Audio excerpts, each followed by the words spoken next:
Central banks around the world cannot lower interest rates fast enough. Is this low interest rate policy the new norm? In the short run, yes. Normally, when you're in this phase of expansion like we are, there's a rising inflation problem. The Fed is tightening to slow the economy, and borrowing then becomes too costly for businesses to expand. None of that is true right now. This is a global phenomenon, and central bankers' hands are tied. Low rates can cause many problems, but policymakers see them as a stimulant to growth.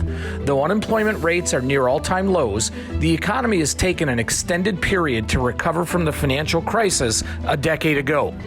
The slowdown in global growth and headwinds from the U.S.-China trade war have heightened risks to U.S. output.